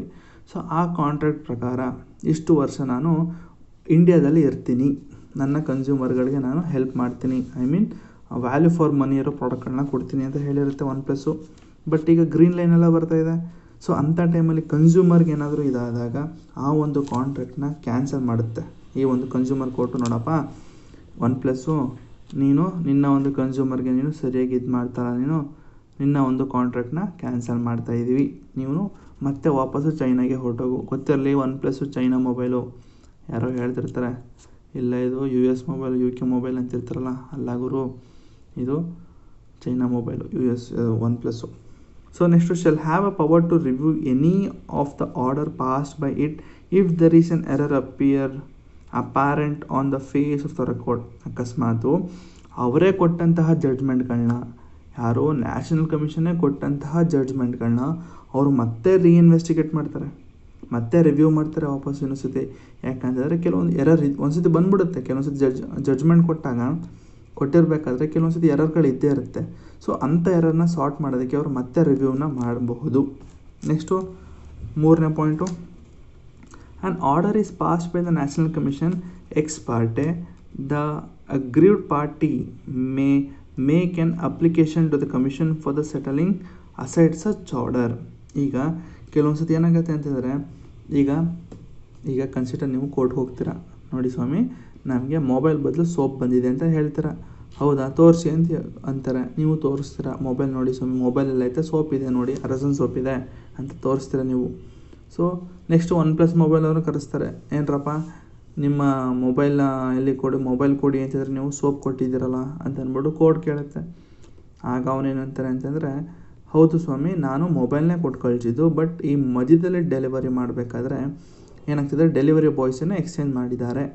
ಕೆಲವೊಂದ್ಸತಿ ಡೆಲಿವರಿ ಮಾಡಬೇಕಾದ್ರೆ ಅಥವಾ ಟ್ರಾನ್ಸ್ಪೋರ್ಟೇಷನಲ್ಲಿ ಹೆಚ್ಚು ಕಮ್ಮಿ ಆಗುತ್ತೆ ಸ್ವಾಮಿ ಅಂತ ಹೇಳಿಬಿಡ್ತಾರೆ. ಸೊ ಆ ಥರ ಹೇಳಿದಾಗ, ಹೌದಾ ಆಯಿತು ಬಿಡು ಅಂತ ಅಂದ್ಬಿಟ್ಟು ಕೋರ್ಟ್ ಹೇಳಿಬಿಡುತ್ತೆ ನೋಡಿ. ಸೊ ಅಂಥ ಟೈಮಲ್ಲಿ ಏನಾಗುತ್ತೆ ಅಂತಂದರೆ, ಈ ಒಂದು ಅಂದರೆ ಆ ಕೋರ್ಟಲ್ಲಿ, ಅಂದರೆ consider it is a district court ಅಥವಾ ಸ್ಟೇಟ್ ಕಮಿಷನ್ ಅಂತ ತಿಳ್ಕೊಳ್ಳಿ. ಸೊ ಅಂಥ ಟೈಮಲ್ಲಿ ಈ ಥರ ಒಂದು ಏನಾದ್ರು ಆದಾಗ ನ್ಯಾಷನಲ್ ಕಮಿಷನ್ನು ಇಂಥ ಕೇಸ್ಗಳನ್ನೂ ಕೂಡ ತಗೊಳುತ್ತೆ. ಅಂದರೆ ಈ ಒಂದು ಕೋರ್ಟು ಇಬ್ಬರು ಕಡೆನೂ ಇರುತ್ತೆ ನೋಡಿ. ಸೊ ನಿಮಗೂ ಸಮಾಧಾನ ಹೇಳುತ್ತೆ, ಇವ್ರಿಗೂ ಸಮಾಧಾನ ಹೇಳುತ್ತೆ, ಬಟ್ ನ್ಯಾಯ ಸಿಗೋಲ್ಲ. ಸೊ ಅಂಥ ಟೈಮಲ್ಲಿ ಈ ಒಂದು ಆರ್ಡರ್ನ ಪಾಸ್ ಮಾಡುತ್ತೆ ನ್ಯಾಷನಲ್ ಕಮಿಷನ್ ಎಕ್ಸ್ ಪಾರ್ಟೆ ಅಂತ. ಸರಿನಾ? ಸೊ ಇವೆಲ್ಲ ಬೇಡ, ಬಟ್ ಅರ್ಥ ಮಾಡ್ಕೊಳ್ಳಿ ಏನು ಅಂತ. ಅದರ್ ಪವರ್ಸ್ ಏನು ಬೇಡ, ನಮ್ಗೆ ಬೇಕಾಗಿರೋದೆ ಒಂದು ಜುರಿಸ್ಡಿಕ್ಷನು ಅಷ್ಟೇ. ಸರಿನಾ? Next, the national commission may transfer any complaint pending before the district commission of one state to another to a district commission of another state or before one state commission to other commission. ನೋಡಿ, national commission ಯಾವುದಾದ್ರೂ ಒಂದು district ಕಮಿಷನ್ಲಿ ಅಥವಾ state ಕಮಿಷನ್ಲಿ pending ಇತ್ತು ಅಂತ ಹೇಳ್ಕೊಳ್ಳಿ ಕೇಸ್ಗಳು. ಈಗ ಚಾಮರಾಜನಗರದಲ್ಲಿ ಅಥವಾ ಮೈಸೂರಲ್ಲಿ ಯಾವುದೋ ಒಂದು, ಈಗ ಕನ್ಸಿಡರ್ ಚಾಮರಾಜನಗರದಲ್ಲಿ ಯಾವುದೋ ಒಂದು ಕೇಸ್ ಪೆಂಡಿಂಗ್ ಇದೆ. ಸೊ ಅಂಥ ಕೇಸ್ಗಳನ್ನ ಅವರು ಮೈಸೂರಿಗೆ ಟ್ರಾನ್ಸ್ಫರ್ ಮಾಡ್ಬೋದು. ಇಲ್ಲ ಅಂತಂದರೆ ನಮ್ಮ ಸ್ಟೇಟಲ್ಲಿ ಕರ್ನಾಟಕದಲ್ಲಿ ಯಾವುದೋ ಒಂದು ಸ್ಟೇಟ್ ಕಮಿಷನ್ಲಿ ಯಾವುದೋ ಒಂದು ಕೇಸ್ ಪೆಂಡಿಂಗ್ ಇದೆ. ಸೊ ಅಂಥದ್ದನ್ನು ತಮಿಳ್ನಾಡಿಗೆ ಇದು ಮಾಡ್ಬೋದು. ಸೊ ಇದನ್ನು ನ್ಯಾಷನಲ್ ಕಮಿಷನ್ನು ಟ್ರಾನ್ಸ್ಫರ್ ಮಾಡುತ್ತಂತೆ. So next, an appeal against the order of the national commission lies to the supreme court. ಅಕಸ್ಮಾತ್ ನಿಮಗೆ ನ್ಯಾಷನಲ್ ಕಮಿಷನ್ಲೂ ಕೂಡ ನಿಮಗೆ ನ್ಯಾಯ ಸಿಕ್ಕಲಿಲ್ಲ ಅಂತಂದರೆ ನೀವು ಸುಪ್ರೀಂ ಕೋರ್ಟ್ಗೆ ಹೋಗಬಹುದು. ಆಯಿತಾ. Appeal can be made within 30 days. ಇದು ಕೂಡ 30 ದಿನದ ಒಳಗಡೆ ಇದನ್ನು ಸಬ್ಮಿಟ್ ಮಾಡಬೇಕು. ಇಲ್ಲ ಅಂತಂದರೆ ಅದನ್ನು ಕನ್ಸಿಡರ್ ಮಾಡಲ್ಲ. ಆದರೂ ಕೂಡ ಸುಪ್ರೀಂ ಕೋರ್ಟ್ ಕನ್ಸಿಡರ್ ಮಾಡುತ್ತೆ. ಯಾವಾಗ ಅಂತಂದರೆ ಅದಕ್ಕೊಂದು ತಕ್ಕನಾಗಿ ಒಂದು ರೀಸನ್ ಇರಬೇಕು. ಹೇಳಿದ್ನಲ್ಲ ನಿಮಗೆ, ಕಾಲು ಮುರಿದು ಹೋಗಿರೋದಾಗಿ, ಕೋಮಾಗಿ ಹೊರಟೋಗಿರೋದಾಗಿರ್ಬೋದು, ಅಥವಾ ಸಡನ್ ಹಾರ್ಟ್ ಅಟ್ಯಾಕ್ ಆಗಿ ಬೆಡ್ ರೆಸ್ಟಲ್ಲಿ ಇರ್ಬೋದು. ಇಂಥ ಟೈಮಲ್ಲಿ ಕೋರ್ಟ್ಗಳು ಅದನ್ನು ಆಕ್ಸೆಪ್ಟ್ ಮಾಡಿ 30 ದಿನ ಆದರೂ ಕೂಡ ಅದನ್ನು ನೀವು ಸುಪ್ರೀಂ ಕೋರ್ಟು ಆ ಅಪೀಲ್ನ ಈಸ್ಕೊಳ್ಳುತ್ತೆ. ಸರಿನಾ. ನೆಕ್ಸ್ಟು ಅಡ್ಮಿನಿಸ್ಟ್ರೇಟಿವ್ ಕಂಟ್ರೋಲ್ಸ್ ಏನಿದೆ ಅಂತ ಹೇಳೋದಾದರೆ, it monitors the performance of state commissions. ಎಲ್ಲ ಸ್ಟೇಟ್ ಕಮಿಷನ್ದು ಪ್ರತಿಯೊಂದೂ ಮಾನಿಟರ್ ಮಾಡುತ್ತೆ. ಏನಪ್ಪ ಏನು ಕೆಲಸ ಮಾಡ್ತಾ ಇದೆಯಾ, ಅದು ನೋಡಿ. Periodically returns time to time ಎಲ್ಲ ನೋಡ್ಕೊಳ್ಳುತ್ತೆ. ಇನ್ಸ್ಟಿಟ್ಯೂಷನ್ನು ಡಿಸ್ಪೋಸಲ್ ಪೆಂಡೆನ್ಸಿ, ಎಷ್ಟು ಪೆಂಡಿಂಗ್ ಕೇಸ್ ಇದೆ, ಎಷ್ಟು ಡಿಸ್ಪೋಸ್ ಮಾಡಿದ್ರೆ ಅಂದರೆ ಎಷ್ಟು ಕೇಸ್ಗಳನ್ನ ಕ್ಲೋಸ್ ಮಾಡಿದ್ದೀರಾ, ಇನ್ನೂ ಎಷ್ಟು ಪೆಂಡಿಂಗ್ ಇದೆ, ಇನ್ನೂ ಎಷ್ಟು ಕೇಸ್ಗಳನ್ನ ನೀವು ಮುಂದಕ್ಕೆ ಹಾಕ್ತಿದ್ದೀರಾ, ಆಯಿತಾ, ಟ್ರಾನ್ಸ್ಫರ್ ಮಾಡ್ತಾಯಿದ್ದೀರಾ, ಏನೋ ಇದೆಯಲ್ಲ, ಪ್ರತಿಯೊಂದೂ ಕೂಡ ನಮ್ಮ ನ್ಯಾಷನಲ್ ಕಮಿಷನ್ನು ಮಾನಿಟರ್ ಮಾಡುತ್ತಂತೆ. ಆಯಿತಾ. Investigating any allegation against the president and the member of a state commission. President ಮತ್ತು ಮೆಂಬರ್ಗಳಿರ್ತಾರಲ್ಲ, ಸೊ ಅಂಥವ್ರ ಬಗ್ಗೆ ಏನೇ ಒಂದು ಇದಾಯಿತು ಅಂತಂದರೆ ಅವ್ರ ಬಗ್ಗೆ ಇನ್ವೆಸ್ಟಿಗೇಷನ್ನು ಇದೇ ಮಾಡುತ್ತೆ ನಮ್ಮ ನ್ಯಾಷನಲ್ ಕಮಿಷನು. ಸರಿನಾ. Submitting enquiry concern state government. Okay, ಎಲ್ಲ ಒಂದು ಕ್ವೈರಿಗಳನ್ನ ಸ್ಟೇಟ್ ಗೌರ್ಮೆಂಟ್ಗೆ ಸಬ್ಮಿಟ್ ಮಾಡಬೇಕು. ಈಗ ಸ್ಟೇಟ್ ಕಮಿಷನ್ ಏನೋ ಆಗಿತ್ತು ಅಂತಂದರೆ ಇದು ಇನ್ವೆಸ್ಟಿಗೇಟ್ ಮಾಡಿ ನಮ್ಮ ಸ್ಟೇಟ್ ಗೌರ್ಮೆಂಟ್ಗೆ ಕೊಟ್ಬಿಡುತ್ತೆ ನ್ಯಾಷನಲ್ ಕಮಿಷನು. ಆಯಿತಾ. ನೆಕ್ಸ್ಟು ಒಂದಷ್ಟು ಇನ್ಸ್ಟ್ರಕ್ಷನ್ನ ಕೊಟ್ಟಿದೆಯಂತೆ. ಏನಂದ್ರೆ ಇನ್ಸ್ಟ್ರಕ್ಷನ್ ಅಂದರೆ ಯೂನಿಫಾರ್ಮಿಟಿನ ನೀವು ಮೇಂಟೈನ್ ಮಾಡಬೇಕು. Procedure of hearing matters. ಏನಿದು uniform procedures in the hearing of matters ಅಂತ ಇದೆಯಲ್ಲ ಅಂತಂದರೆ, ಹಿಯರಿಂಗ್ಸ್ ಅಂತ ಹೇಳಿದ್ರೆ ಕೋರ್ಟಲ್ಲಿ ಚರ್ಚೆಗಳನ್ನ ಮಾಡೋದಕ್ಕೆ ಕರಿತಾರಲ್ಲ, ಅದನ್ನೇ ನಾವು ಹಿಯರಿಂಗ್ಸ್ ಅಂತ ಹೇಳ್ತೀವಿ. ಸೊ ಅಂಥ ಒಂದು ಹಿಯರಿಂಗ್ಗೆ ಒಂದು ಯೂನಿಫಾರ್ಮಿಟಿನ ಮೇಂಟೈನ್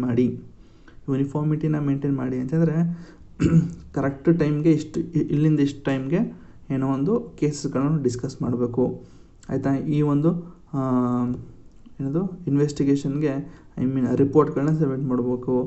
ಸೊ ಈ ಥರ ಒಂದಷ್ಟು ಇನ್ಸ್ಟ್ರಕ್ಷನ್ಗಳು ಕೊಡುತ್ತೆ. ಅದನ್ನು ನಿಮಗೆ ಯೂನಿಫಾರ್ಮಾಗಿ ನೀವು ಅರೇಂಜ್ಮೆಂಟ್ ಮಾಡಿ ಕೊಡಬೇಕು. ಎಷ್ಟು prior service of copies of a document produce to one party to the opposite party. ಈಗ ನಾನು ಒಂದು ರಿಪೋರ್ಟ್ ಸಬ್ಮಿಟ್ ಮಾಡ್ತೀನಲ್ವ, ಏನು ನನಗೆ ಮೊಬೈಲ್ ಬದಲು ಸೋಪ್ ಬಂದಿದೆ ಅಂತ. ಸೊ ಅಂಥ ರಿಪೋರ್ಟ್ನ ನೀವು ಆ ಮೊಬೈಲ್ ಸಪ್ಲೈ ಮಾಡ್ತಾರಲ್ಲ ಅಂದರೆ OnePlus ಅವ್ರಿಗೂ ಕೊಡಬೇಕು. OnePlus ಅವರು ಇಲ್ಲ ಸ್ವಾಮಿ ನಾನು ಮೊಬೈಲ್ನೇ ಕಳಿಸಿದ್ದೀನಿ ಅನ್ನೋ ಒಂದು ರಿಪೋರ್ಟ್ನ ಇವ್ರಿಗೆ ಸಬ್ಮಿಟ್ ಮಾಡಬೇಕು, ಮೊಬೈಲ್ ತಗೊಂಡವನಿಗೆ. ಆಯಿತಾ. ಅದೊಂದು ಇನ್ಸ್ಟ್ರಕ್ಷನು. ಎಷ್ಟು furnishing English translation of the judgment written in any language. So ಯಾವುದೇ ಒಂದು ಬೇರೆ ಲ್ಯಾಂಗ್ವೇಜಲ್ಲಿ ಬಂದಂತಹ ಅಥವಾ ಇಂಗ್ಲೀಷಲ್ಲಿರೋದನ್ನ ಈಗ ನನಗೆ ಕನ್ನಡ ಬಿಟ್ಟು ನನಗೇನು ಬರೋಲ್ಲ. ಸೊ ಅಂಥ ಟೈಮಲ್ಲಿ ಇಂಗ್ಲೀಷ್ ಇರೋದನ್ನ ಕನ್ನಡ ಟ್ರಾನ್ಸ್ಲೇಟ್ ಮಾಡಬೇಕು. ಸೊ ಕನ್ನಡದಲ್ಲಿ ನಾನು ಸಬ್ಮಿಟ್ ಮಾಡಿದ್ದೀನಿ, ಕನ್ನಡದಲ್ಲಿರೋದನ್ನ ಅವರು ಇಂಗ್ಲೀಷ್ಗೆ ಟ್ರಾನ್ಸ್ಲೇಟ್ ಮಾಡಬೇಕು. ಸೊ ಇದು ಕೂಡ ಒಂದು ಅಡ್ಮಿನಿಸ್ಟ್ರೇಟಿವ್ ಕಂಟ್ರೋಲ್ ಪವರ್ ಆಗಿರುತ್ತೆ. Next speedy and grant of copies of document. ಇದು ಸ್ಪೀಡಾಗಿ ನೀವು ಬೇಗ ಮಾಡಬೇಕು ಅನ್ನೋದ್ರ ಬಗ್ಗೆ ಕೊಟ್ಟಿದೆ. ಸೊ ಇದೇನು ಅಷ್ಟು ಇಂಪಾರ್ಟೆಂಟ್ ಅಲ್ಲ, ಬಟ್ ಸ್ಟಿಲ್ ಅರ್ಥ ಮಾಡ್ಕೊಳ್ಳಿ ಅಷ್ಟೇ. So inspection or by any other method to ensure objection of this act. ನೋಡಿ, ಪ್ರತಿಯೊಂದು ಕೂಡ ಇನ್ಸ್ಪೆಕ್ಷನ್ ನಾವು ಮಾಡ್ತಾರಂತೆ. ಸೊ ಇದನ್ನು ಅಷ್ಟು ಇಂಪಾರ್ಟೆಂಟ್ ಎಲ್ಲ ಬಿಟ್ಟಾಕಿ ಇದನ್ನು. ಸೊ ನೆಕ್ಸ್ಟ್ ಬರೋದು state consumer dispute redressal commission ಅಥವಾ ಸ್ಟೇಟ್ ಕಮಿಷನ್ ಅಂತಲೂ ಕೂಡ ಹೇಳ್ಬೋದು. ಸೊ ಇದು ಹೇಳೋದಾದರೆ ಪ್ರೆಸಿಡೆಂಟ್ ಆ್ಯಂಡ್ ನಾಟ್, ಇದು ಕೂಡ ಎಷ್ಟು ಜನ ಇರ್ತಾರೆ ಅಂದರೆ ಪ್ರೆಸಿಡೆಂಟ್ ಇರ್ತಾರೆ and not less than 4 members. Minimum ಅಂದರೆ 4 ಜನ ಮೆಂಬರ್ಸ್ ಇರ್ತಾರಂತೆ. Next the central government may make rules to provide of qualification. ನೋಡಿ, ಪ್ರತಿಯೊಂದು ಕೂಡ ಇಲ್ಲೂ ಕೂಡ ಕ್ವಾಲಿಫಿಕೇಷನ್ ಅಪಾಯಿಂಟ್ಮೆಂಟು ಎಲ್ಲ ಕೂಡ ನಮ್ಮ ಸೆಂಟ್ರಲ್ ಗೌರ್ಮೆಂಟ್ ನೋಡ್ಕೊಳ್ಳುತ್ತೆ. ಆಯಿತಾ. ನೆಕ್ಸ್ಟು ಸ್ಯಾಲ್ರೀಸ್ ಎಲ್ಲ ಅಲವೆನ್ಸ್ ಎಲ್ಲ ಇಲ್ಲಿ ಸೆಂಟ್ರಲ್ ಗೌರ್ಮೆಂಟ್ ನೋಡ್ಕೊಳ್ಳುತ್ತೆ. ಅಲ್ಲಿ ಸೆಂಟ್ರಲ್ಲೇ ನೋಡ್ಕೊಳ್ತಾ ಇತ್ತು, ಇಲ್ಲಿ ಸ್ಟೇಟ್ ನೋಡ್ಕೊಳ್ಳುತ್ತೆ. ಸರಿನಾ. ಸ್ಯಾಲ್ರೀಸು ಅಲವೆನ್ಸ್ ಎಲ್ಲ ಸ್ಟೇಟ್ ನೋಡ್ಕೊಳ್ಳುತ್ತೆ. ನೋಡಿ, ಖರ್ಚು ವೆಚ್ಚಗಳು ಮಾತ್ರ ಸ್ಟೇಟ್ ಗೌರ್ಮೆಂಟು, ಅಪಾಯಿಂಟ್ಮೆಂಟು ಕ್ವಾಲಿಫಿಕೇಷನ್ ಎಲ್ಲ ನಮ್ಮ ಸೆಂಟ್ರಲ್ಲೇ ನೋಡ್ಕೊಳ್ಳುತ್ತೆ. ನೆಕ್ಸ್ಟು ಜುರಿಸ್ಟಿಕ್ಷನ್ ಏನಿದೆ ಅಂತ ಹೇಳೋದಾದರೆ, ಒಂದು ಪೆಕ್ಯುನರಿ ಜುರಿಸ್ಟಿಕ್ಷನ್ ಅಂತಿದೆ. ಸೊ ಹೇಳಿದ್ನಲ್ಲ ಮನಿ ಬಗ್ಗೆ, ಇದು ಕೂಡ ಮನಿ ಬಗ್ಗೆ ಮಾತಾಡುತ್ತೆ. ಮೊದಲು ಎಷ್ಟಿತ್ತು ಅಂತಂದರೆ ಒಟ್ಟು ನೋಡಿ ಶುಡ್ ನಾಟ್ ಎಕ್ಸೀಡ್ 10 ಕೋಟಿಗಿಂತ ಜಾಸ್ತಿ ಅಲ್ಲಿರುವಂತೆ. ಸೊ ಈಗ ಏನು ಮಾಡಿದೆ, ಅದನ್ನು ಕಮ್ಮಿ ಮಾಡಿ 2021ರಲ್ಲಿ this limit was reduce to above ₹50 lakhs up to ₹2 crore.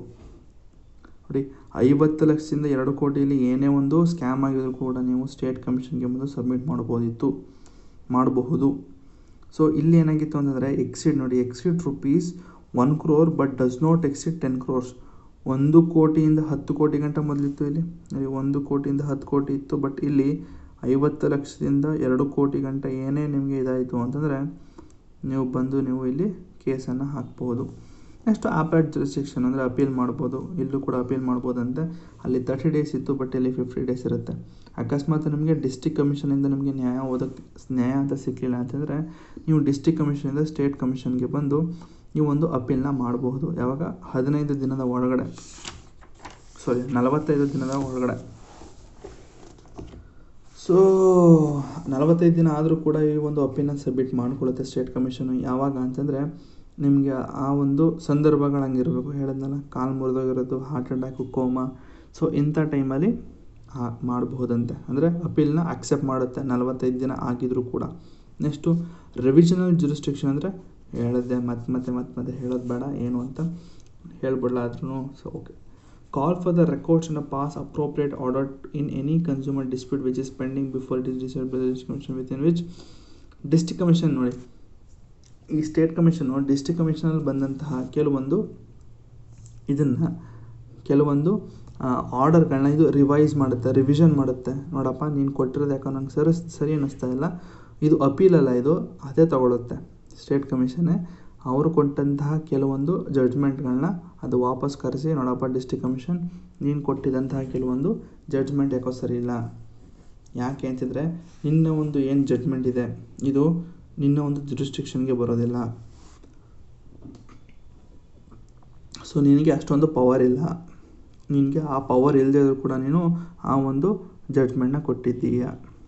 So next ಆ ಜುರಿಸ್ಡಿಕ್ಷನ್ ಪವರ್ ಇದ್ದರೂ ಕೂಡ ನೀನು ಅದನ್ನು ಸರಿಯಾಗಿ ಉಪಯೋಗಿಸ್ಕೊಂಡು ಜಡ್ಜ್ಮೆಂಟ್ ಕೊಟ್ಟಿಲ್ಲ. ಸರಿನಾ?